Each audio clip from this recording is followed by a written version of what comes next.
Shri Pavan Gupta ji.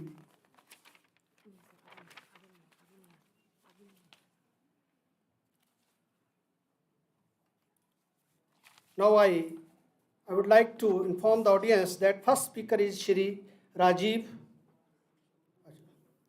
Anup Mudgil ji. So we welcome Anup Mudgil ji, former ambassador to Mauritius. He will be joining this session online. So please give him a big round of applause. Welcome, sir. Thank you so much. I thought I was the third speaker, but no problem.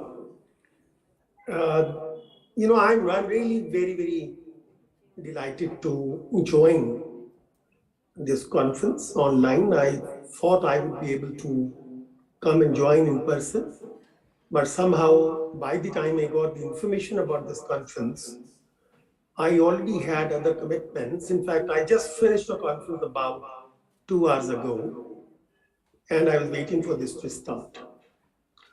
I wish to thank the organizers, especially Seva International, and I have very dear, friend or co-worker there, Shri Shyam Parandhe. In fact, when he sent me a message asking me to join this conference, I was wondering what exactly would be my role in talking about Himalayan sustainable development in Himalayan region. But when it comes to sustainability, I think it is not strictly limited to a regional perspective of sustainability. I think it's a global goal, and I do work on sustainable development issues in various contexts, from the blue economy, as was mentioned in the introduction, to climate change. So I thought, let me just share my broad thoughts on sustainable development and the compelling argument for sustainability, in fact.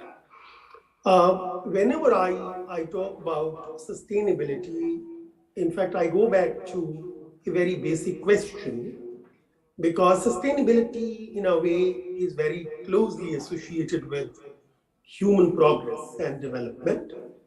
I ask this question normally, what do the humans seek in their life? And as a simple answer to this question, it's a ground-based answer to this question. You ask anyone.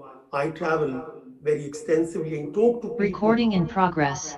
I talk to people right up to small villages in India, and I have also dealt with ground level people all over the world, in fact. When we ask them what exactly they want, if I simplify their answer says, we want good life. Yes. And then, in fact, those people who, in my view, already have good life, when I raise the same question with them, and their answer normally is they want still better life. Now, in fact, when I look at what is good life, in fact, again, should I say, probably rightly or wrongly, but the humanity as we know it, they see good life from the viewpoint of your capacity to consume. How much can you really consume is related to good life, which means to have a good car, to have a large house, to have the capacity of traveling fast from one place to the other, having good education, healthcare, and all that stuff, right? Now, you see, when that means good life basically means, can we supply those goods and services which people desire in their campaign to have good life or better life? Now, simply measured, in fact, for any country or globally, simply measured, that is counted in the value of the wealth the humanity generates, or maybe, as we call it, the GDP. But when we look at these growth trajectories of humanity. If I take you back, say, to 1900, don't really look at the precision of the figures I'm going to mention because they're indicative. I want to make a point in my conversation. You would be surprised that the global GDP in the year 1900 was just about $3.5 trillion. Just about $3.5 trillion. Then you see, we come to fast forward by 100 years. Almost we come to the year 2000. In 2000, the global GDP was $50 trillion. Yes, which means if I ignore that small base of $3 trillion, we added $50 trillion to the global wealth in 100 years. In 100 years. And then in 2020, we became $100 trillion, which means we added another $50 trillion just in 20 years. First, we took 100 years, then we took just about 20 years. And now when we look at the projections of global economic growth, we would add another $50 trillion by 2034. Now, if I say 2034, which means in 14 years, we'll add another $50 trillion. And then by 2046, we will add another $50 trillion, which means just in 12 years. And then in 10 following years, just one decade, we'll add another $50 trillion. Now, you see, this is wonderful when you talk about these figures in terms of growth and wealth creation, because wealth creation, definitely, if we look into the history of human development, wealth creation has always added to the so-called standard of living for human beings, which means it could be per capita income, it could be the health standards, education standards, living standard, whatever you may call it. So it definitely has added to the standard of living. And when we grow from the current almost $100 trillion to $250 trillion by the year 2056, can you imagine what kind of wealth creation we are looking at? But now the issue is, now wealth creation does not happen in vacuum. It does not happen automatically. It has to be produced. And how do we produce wealth?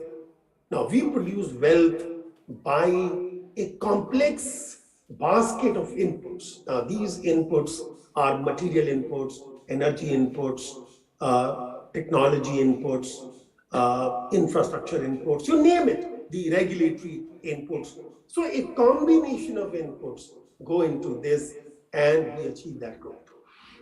Now, when it comes to the material and energy inputs, now mostly, where do they come from? They come from nature. They come from exploiting the natural resources. And just look back, please. Let's look back in last, say what, 200 years, 300 years. What have we done to the environment in reaching this goal of $100 trillion? I think while I'm very proud that the humanity created this tremendous amount of wealth and capacities and capabilities, but I am not so proud when I look at the environmental impact of that growth. Now, you will ask me, should we not grow? And my answer, of course, will be no. We have to grow. We cannot really say we would not grow, because there are people who still need the benefits of growth. So, stopping growth, the answer is no. But can we grow the way we have been growing? Again, my answer is no. We cannot grow the way we have been growing because the Mother Earth's capacity, the carrying capacity, has already been overutilized several times. In fact, there is something called the Earth's overshoot day, which means the day in the year when the Earth's capacity to recreate those resources ends. And normally we have been reaching that point of Earth's overshoot day somewhere in July and August, which means every year we have been over consuming our quota, our budget, by almost 5 months. Now this thing cannot continue. We need to really pay attention to what is called sustainable development, which basically, if I say again in simple language, we need to reduce the resource intensity of growth.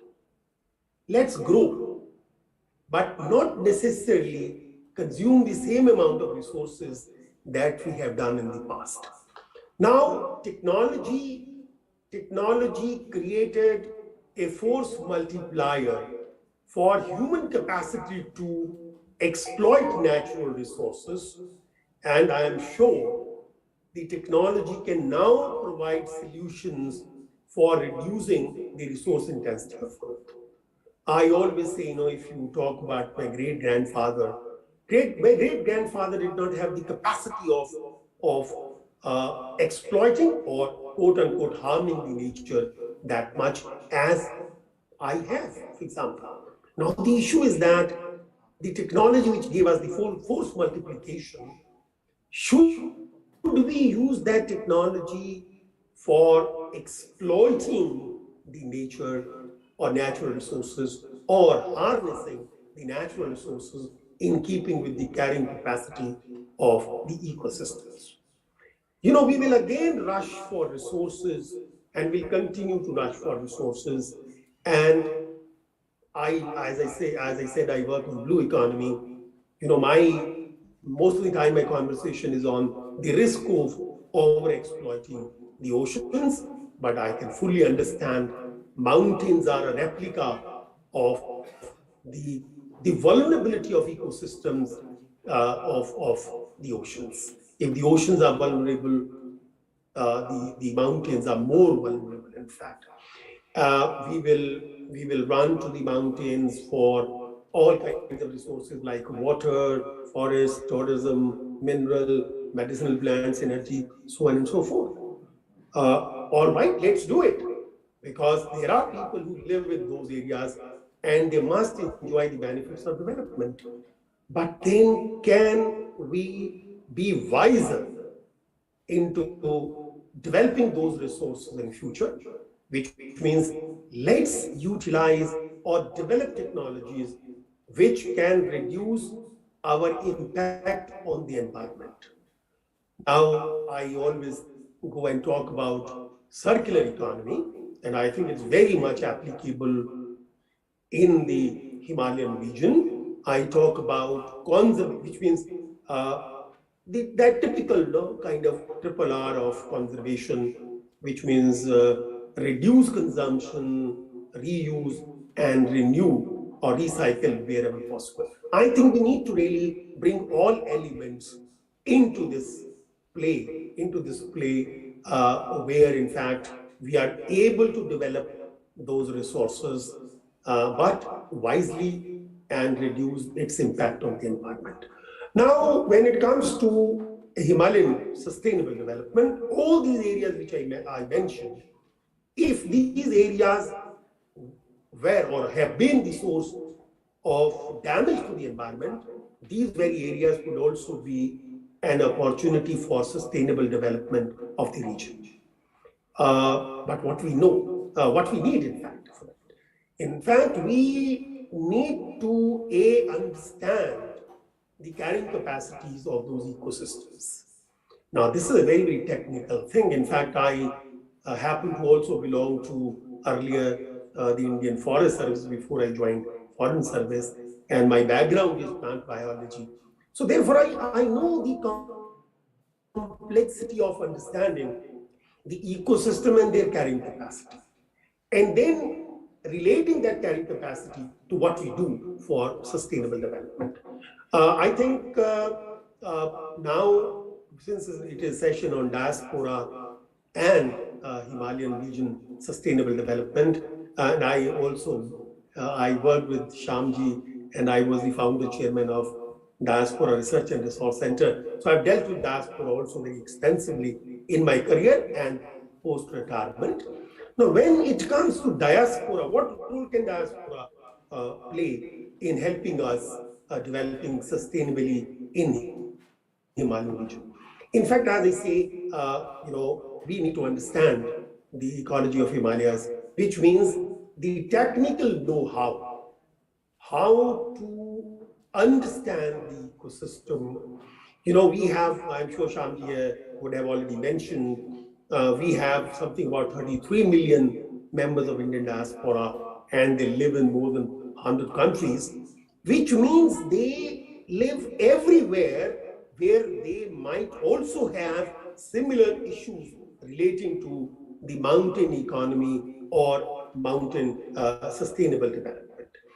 And in many places I have seen with my own eyes, today is not the time to share those experiences, but world over, there are excellent examples of sustainable development in the mountains, be it in the Andes or be it in the Alps or be it in other mountain ranges. Wherever I went and wherever diaspora lives, there are, I'm not saying we don't have best practices.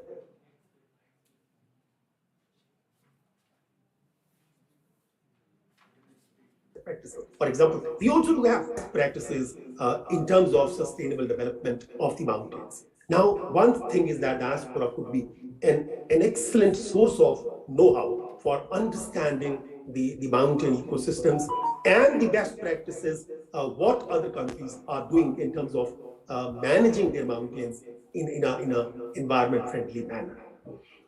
They can be a tool or a bridge for promoting investment into sustainable development practices and projects in the Himalayan region.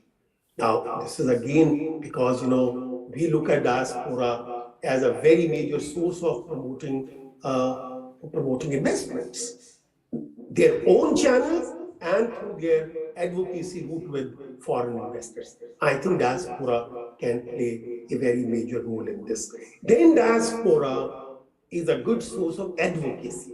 Shamji just now mentioned that we have two young prime ministers in UK and Ireland. Now, which means what? Can you imagine the scale of influencers we have world over? And who is closest to them? The Indian diaspora. The diaspora can explain to these power centers the importance of the Himalayan ecosystems and seek support and collaboration with those countries in terms of developing these regions more sustainably. And then, in fact, there is a wonderful source where again diaspora can help, but we have our own experience, involving the local communities in every bit of Himalayan development. I personally feel when management of development is done by remote centers, they are divorced from the traditional knowledge of the place, they are divorced from the sensitivities of the place, they have no emotional angle in their decision. If the local people are involved in those developmental projects, then it is their home. And I believe very strongly that under no circumstances an individual can think of harming or hurting their own home, right? So please involve people who consider those regions as their homes. Another resources, for example, say organic agriculture. In fact, I maybe at some stage I will share those case studies where in fact my contacts abroad, especially in Europe and North America, because there is a huge demand for organic production, and our hills, the Indian hills are virgin land. There, the soils are completely free of contamination so far, and they can be wonderful source of organic cultivation with high value for markets abroad. I think there are so many things we can do. There are so many things we can do in energy, for example, idle energy. We can learn from best practices all over the world and use those practices for promoting local. People should have the ownership of the development process. If they own up the developmental process, they will protect it. But if they feel that somebody else is doing for them, and as a result they have no ownership, then of course they will feel hurt that somebody else is doing it in their region, right? I think involvement of local people is very important, and then of course diaspora is also very closely connected to the heritage of Himalayas. In fact, that is where a large number of Indian diaspora people come and they go to the Himalayas because there is a heritage connection with the Himalayas for these people. And I'm sure they would be willing to invest.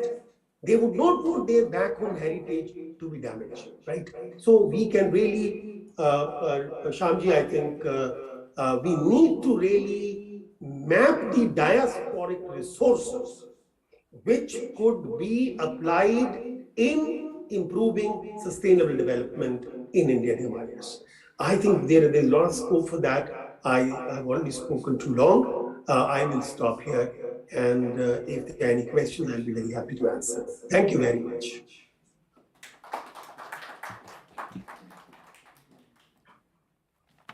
Thank you very much, sir. Thank you very much, sir. If there is any question, no, thank you very much. Thank you, sir. So Thank the you, sir. second speaker is Shri Nihar Ranjan Naik ji, Research Fellow related to IDSA, New Delhi. So he will be delivering his talk online through Zoom. Should I start? Am I Yes, sir. audible? So we all welcome.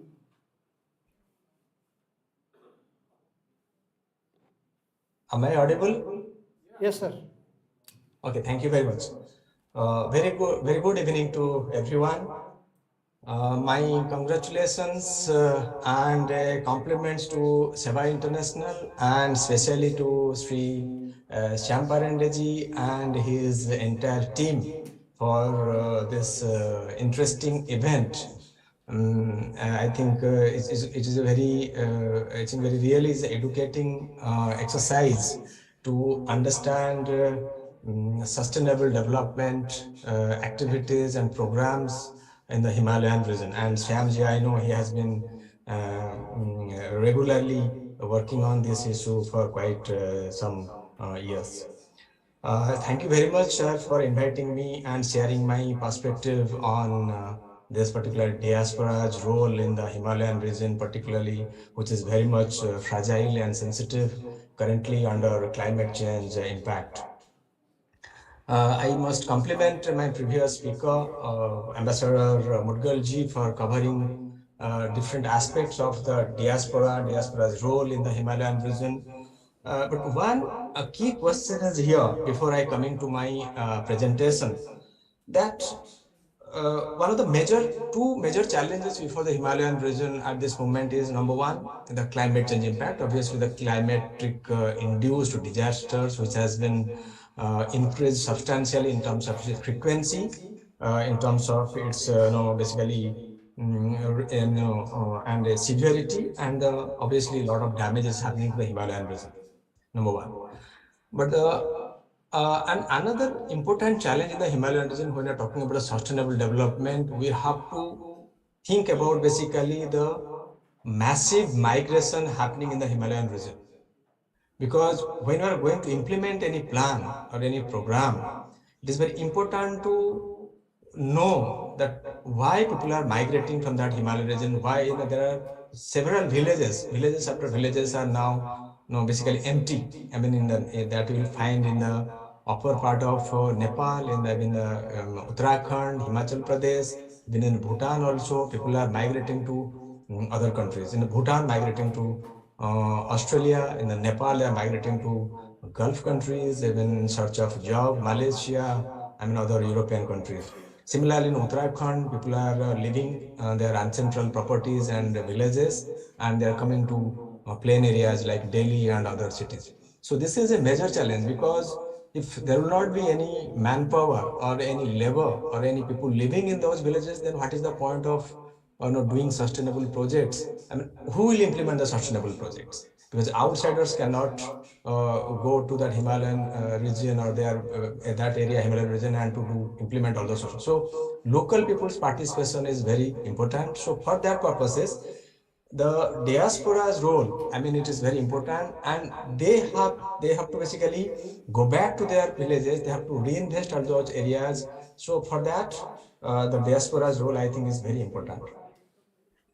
There are two things here before I come to that exactly focus on the diaspora. What are the challenges? What is the strategic relevance of the Himalayas from the Indian point of view? Obviously, there are two important feature of this issue. One is basically non-traditional issues, and second is the conventional or traditional security issues. Because here the conventional issues are not that pressing or that eminent at this moment, because fairly we have a basically proper arrangement between the different Himalayan states that is in place. But the non-traditional challenge is the most important here, because nearly 50% of the world's biodiversity hotspots and 32% of global protected areas lie in this mountain region, and obviously and they provide basically economic benefit to basically a large number of roughly like the I think the 3 to 4 million people living in that Himalayan region, like starting from the tourism, hydro energy, like the minerals, and the medicines. So a lot of economic benefits are there. So it contributes hugely to that resources in terms of livelihood resources for millions of people in that Himalayan region, and also a large number of people living in the plain areas also. The second non-traditional issue is very important here, basically rivers. As you know, the Himalaya has been the major sources of rivers. It is called basically the third pole after Arctic and Antarctica. It is the third pole where the large amount of snow and the ice is deposited in the Himalayan region, and freshwater deposit available in the Himalayan region. That's why it is called the third pole on this earth. Around 10 rivers, international rivers, have been flowing, or they are originated from this Himalayan region. So that is again important, because in case this river flow will be affected because of this on the climate change impact, so millions of people obviously will be affected because of that. Around 250 million at least they are living in the Himalayan region, and 1.65 billion living in the downstream of all those rivers. And the third thing here, basically, the Himalaya has been, as you know, is basically a centrality to the entire climate condition in the South Asia region, and the Himalaya basically regulates the entire southwest monsoon, which basically gives rain in the basically monsoon season starting from June to September in this subcontinent. Apart from that, most importantly, as a previous speaker, Ambassador Mudgal ji mentioned about that, there is an intrinsic connection between the Himalayas, the Indian Ocean, and the Arctic. And currently, as you know, the Arctic is Arctic snow and ice is basically melting quite rapidly. So there is a very much connection. There is interconnection between the Himalayan region and the Arctic. So if the Arctic is vulnerable, the Himalaya is equally vulnerable. The Himalaya is vulnerable, it has some impact on the Arctic region. So all this is very important. So that's why the Himalayas protection and its preservation and its particularly Recording stopped. is very much important. I'm not covering to the traditional and the conventional security issues, because that is not part of this discussion today. Particularly, I'll come to that. No, the diaspora, how the diaspora can play a major role, particularly a lot of people who are living not only Nepalese diaspora, there are millions of Nepalese diaspora, they are living in India. Similarly, a lot of Indian diaspora, they are living in the Nepal, and they are going from the Bhutan also. So a lot of cross basically exchange of diaspora is happening in this region. So coming to that, what are the challenges? How to basically resolve this. No, basically, as I said, the migration is the key issue here, and how people can basically go back to their, no, again, villages. They can stay back. They can contribute substantially in that economic activities in that region. That is the key question that needs to be discussed very in details, because no, those who are migrating from those Himalayan region, whether it is Nepal or Bhutan or Himalayan, Indian Himalayan states, they don't want to go back to the Himalayan region. Why they don't want to go back? Because of no, obviously there are hardly any kind of no economic opportunities are available there, and apart from that, no, there are no social infrastructure, proper social infrastructure available. Like no, hospitals are not available, road condition is not good, education systems are not no very, you know, as a good condition, so that they can, their kids, or they can, their children can basically match the kind of education being provided in the plain area on the big cities of India. So these kind of facilities, so lack of facilities is also one of the major reason of migration from the Himalayan region to that plain area. That's to be given. And at the same time, a lot of incentives has to be given, basically how to develop basically the rejuvenation of water streams, and basically agriculture, the traditional agricultural system in the Himalayan region. And also at the same time, equal facilities should be offered to that all those areas where people are trying to live, basically developing that infrastructure in that in that area. So that is very important, I think, I believe, at this moment. I'll just end my suggestion with a couple of suggestions by that what are the actions required at this moment, particularly. I again saying that that no, the Recording in returning progress. of no, basically all those diaspora, like what should be their role, it is very much important. So basically, one thing that as like no, Ambassador Murgal talking about basically heritage, then like no, all these kind of centers should be created in the Himalayan region. That is very important. So there is a need of no research and archival basically studies for the preservation of mountain minorities, which as you can see, you can imbibe, you can take some of the model which are being adopted in China, and that will be very useful.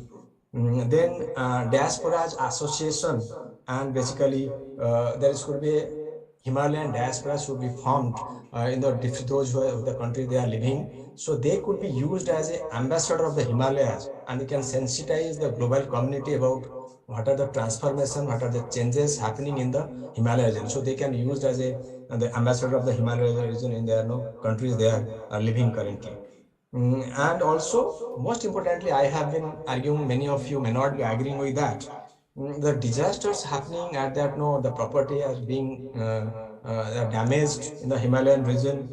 So we're talking about the frequency and the and all those no disasters happening. I believe that somehow I think the demographic, I think some of the activities which are not supposed to be happen in that certain areas of the Himalayan region has been somehow, I think, we have been stepping in. But that I'm trying to basically the humans interference and humans presence in some of the nature space has basically creating more damages due to that due to damages because of this disaster. So I believe that particularly that the resilience program, which is the global community talking about, like UN, UNFCC, and other global forums that are talking about the resilience should be there, adaptation should be there.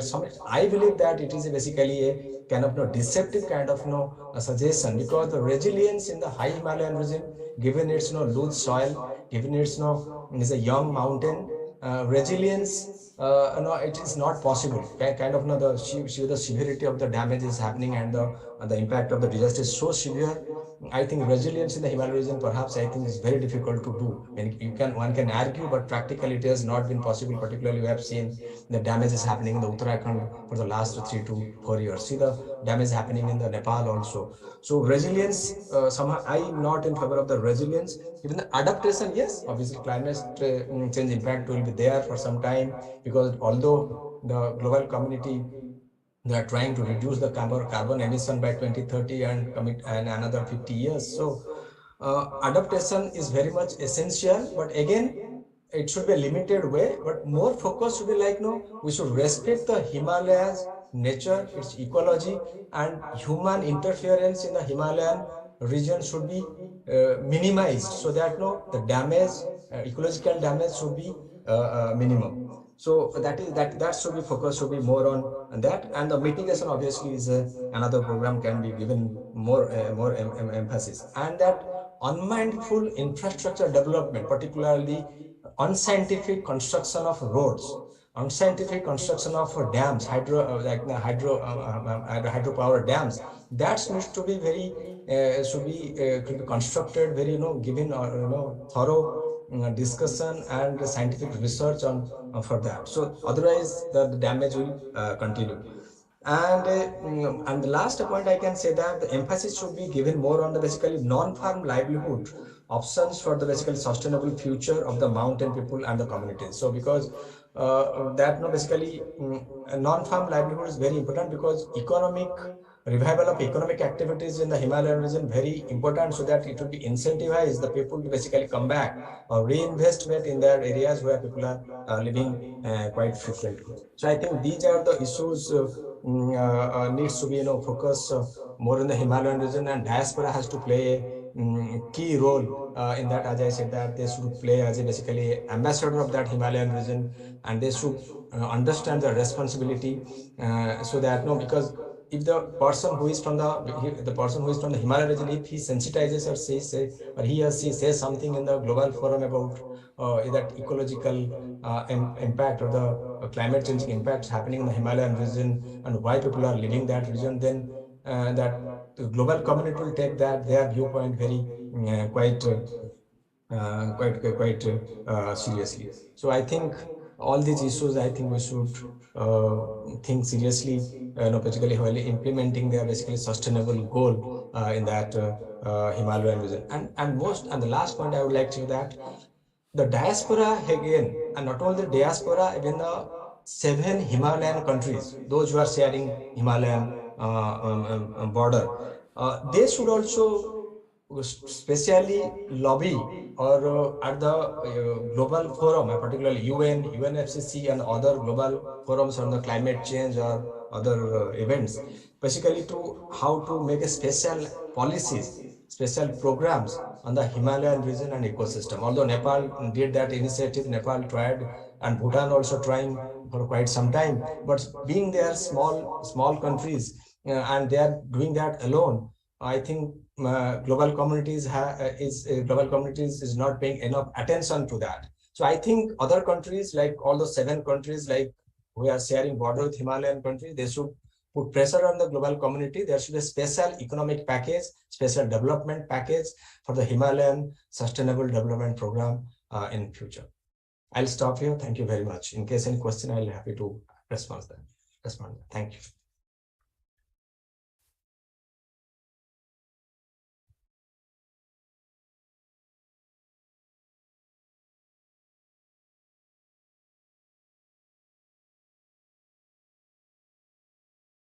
Hello.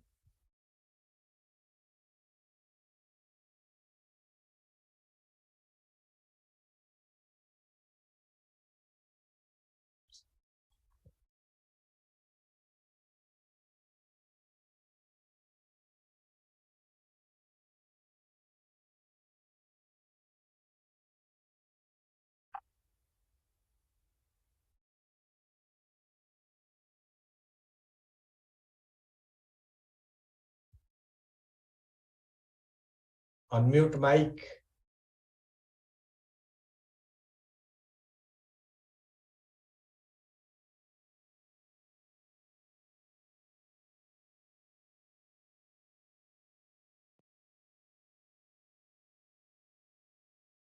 Shri Ravinder Sachdev ji to come on the dais and deliver his talk. He is President, the IMAG India Institute, New Delhi. Welcome, sir.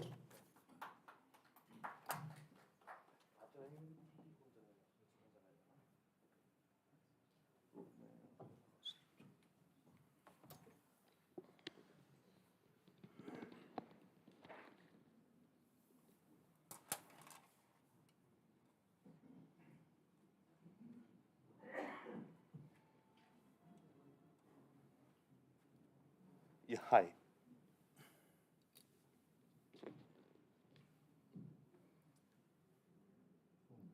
Sure.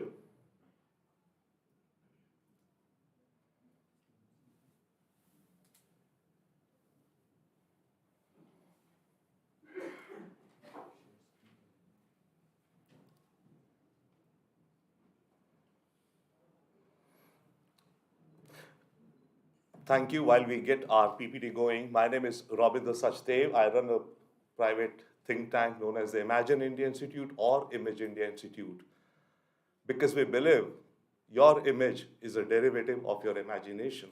If you imagine something good and perform on it, your image should go up. So that's why we've named Imagine India or Image India. I'm just waiting a minute.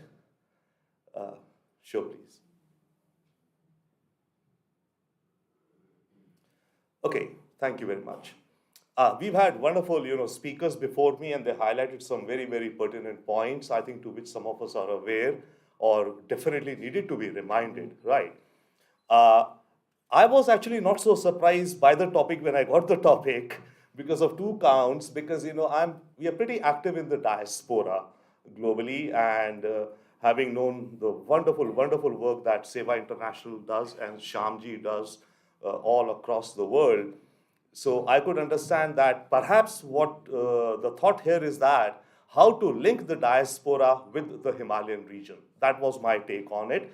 And sure, yes, the experts and areas of SDGs and resilience and disaster management, all of that are being covered, I think, in the next 2 days and various sessions, right?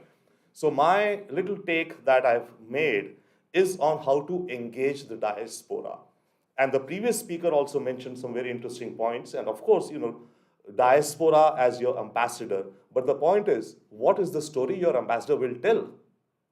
You have to create a story, a Trans-Himalayan or whatever story that your diaspora can sell. So create a story, give to the diaspora, and then your ambassadors can sell, even if they have the goodwill. And of course, in diasporas, while he was talking, I can understand there are two kinds of diasporas you can also see as. One are people of Himalayan origin who are across the world. Okay, that's one diaspora, I'll say, Himalayan diaspora globally. One is the wider Indian diaspora, Nepali, Bhutan diaspora, who are across the world but do not have their origins in the Himalayas. Right? So there are two kinds of diasporas. One who originally came from the hills and mountains and went, and the other are these others. So for both of these segments, in a way, we have to perhaps adopt a different strategy, a different outreach. Now that said, I'll quickly run through. Yeah, my first slide, please, sir. Thank you.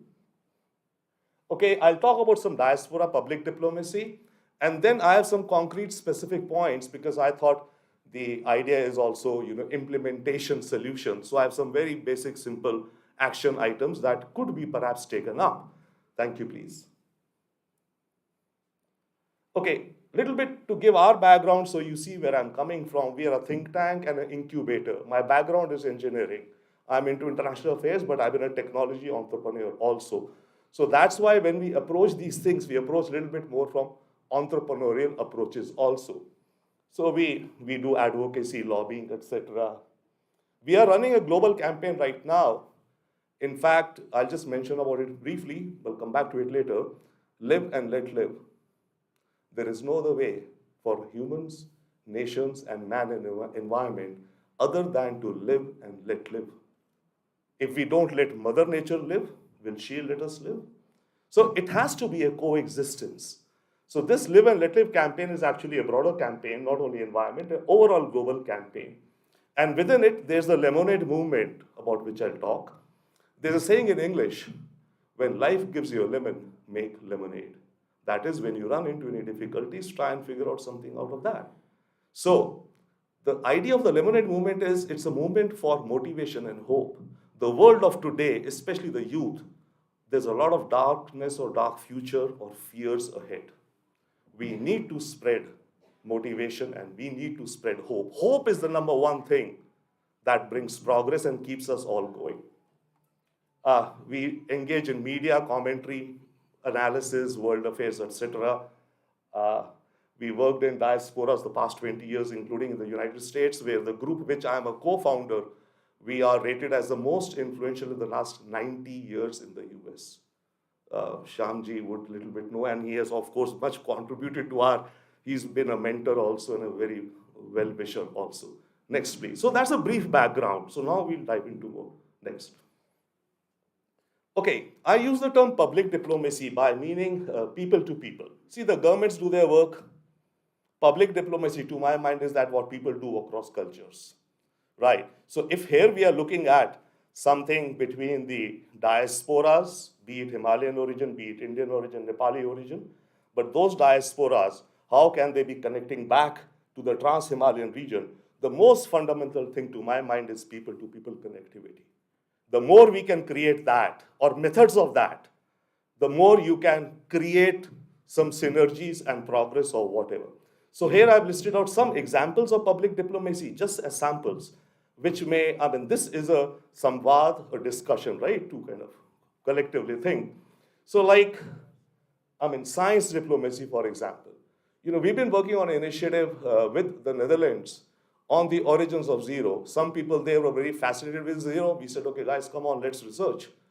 And we set up people-to-people exchanges, academics and all, etc., around the origins of zero, right? So you need to create reasons to bring people together.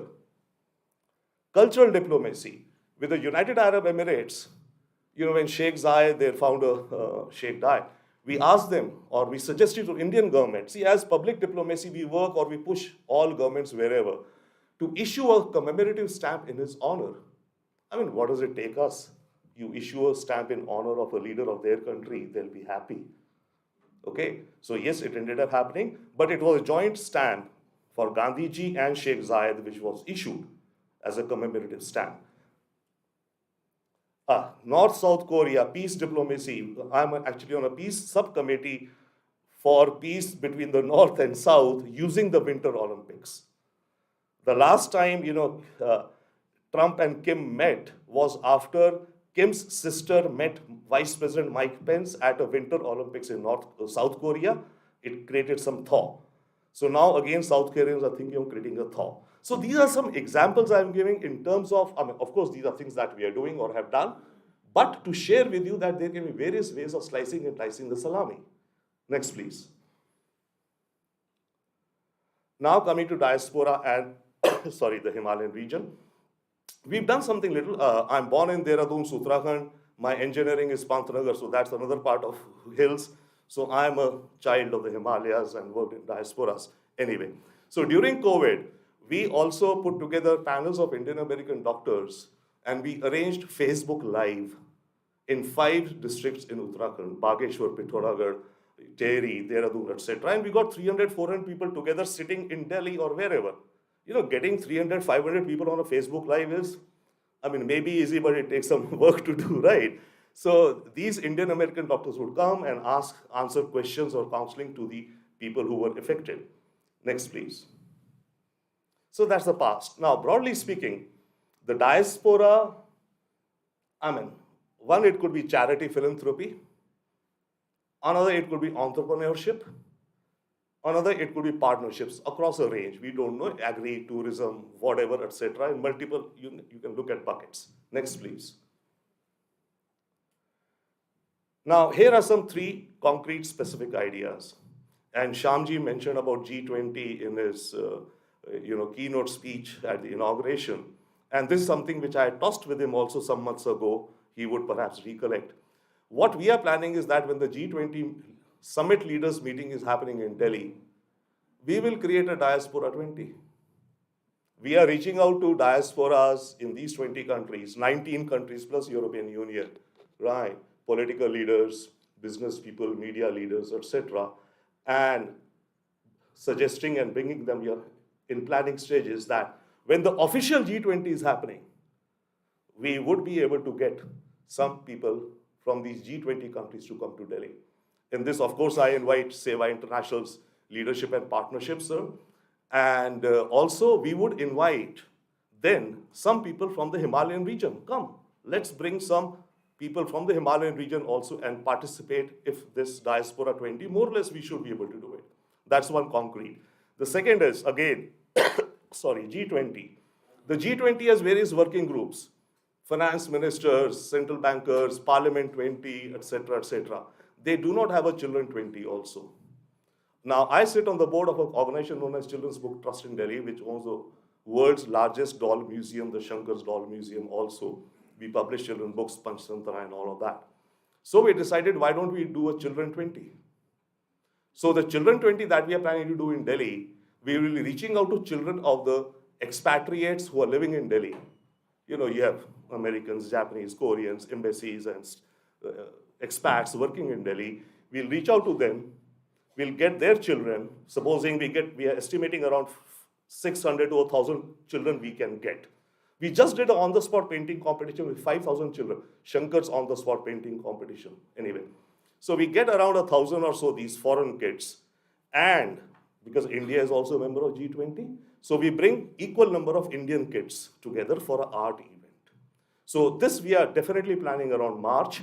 In this, we could again invite, will be a pleasure, why not get some kids from Himalayan region, some schools here, to come and also participate with these kids at this art event. The third thing, again a concrete thing, there's an organization which takes about 40 to 50 American students, college youth, every year to different countries, 2 or 3 countries, and they stay there for a month, and they practice with local youth music, and at the end of a month, they do a joint concert. So this organization, somehow knowing or whatever, so next year they're planning to bring one group to India. So why not? There's a potential.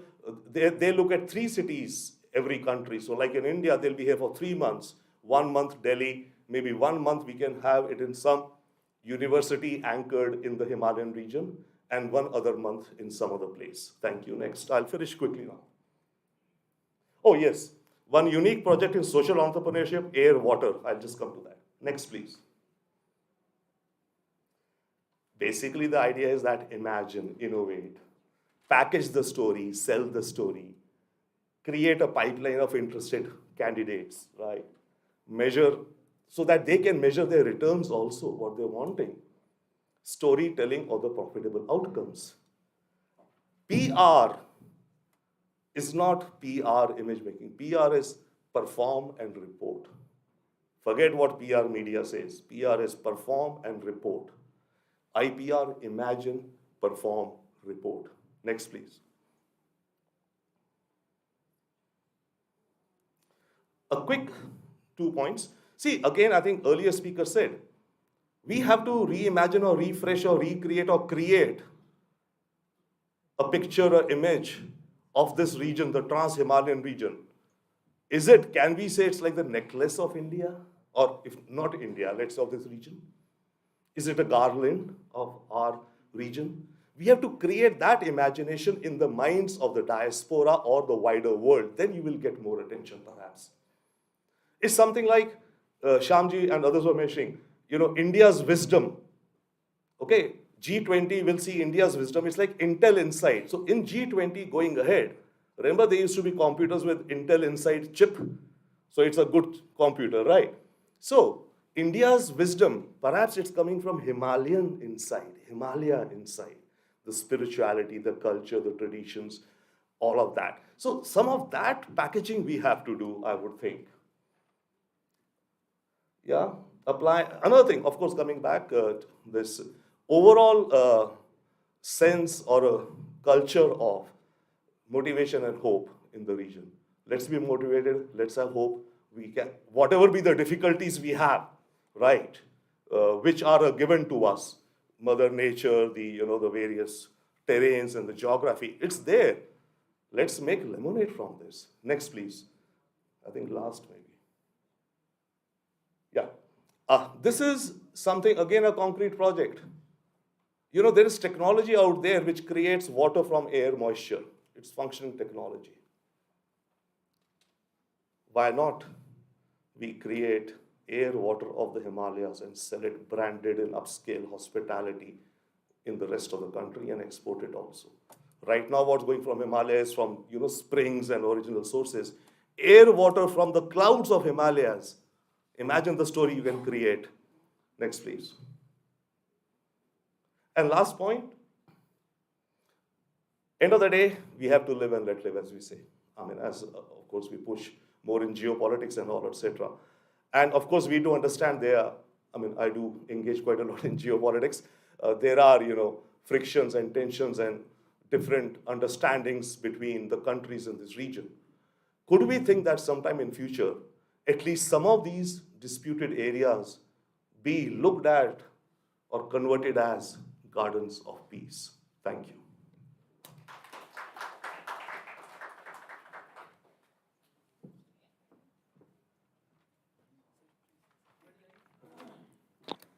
Thank you very much, sir, for your thought-provoking this talk and particularly your emphasis on more connectivity among the people in the diaspora.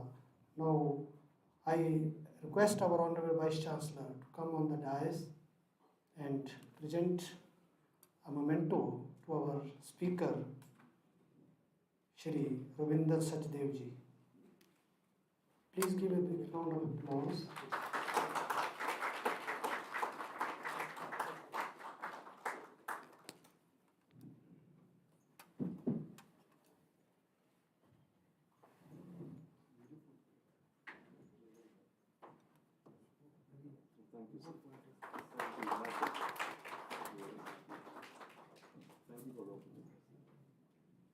Thank you very much, sir.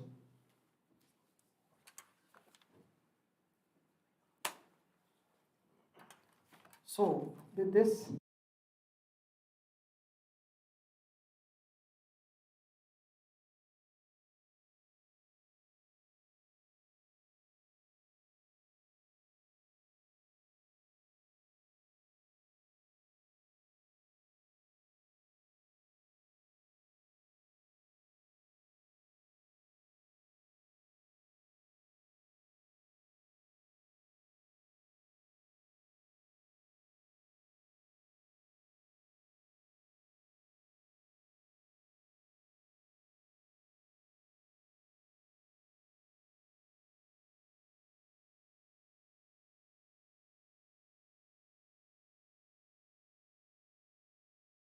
is a well-known speaker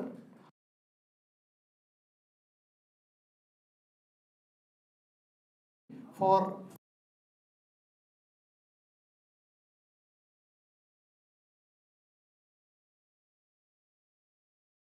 and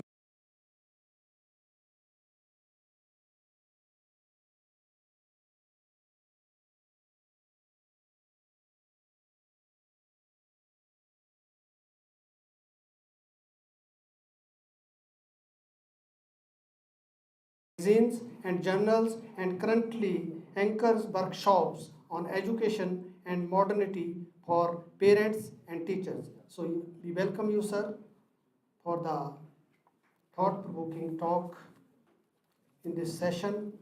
Now I would again request our Honorable Vice Chancellor to please welcome our speaker by presenting bouquet which is made from dry flowers by our Department of Floriculture, Landscape and Architecture.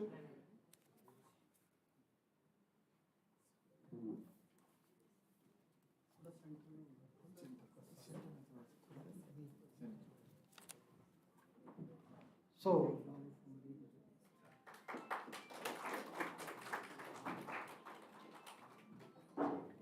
Himachali cap and stroll, a token of love from the organizers. So you are most welcome to this. Thank you very much, sir. Thank you very much, sir. So I request now Shri Pavan Gupta ji to please deliver his talk. Thank you very much, sir.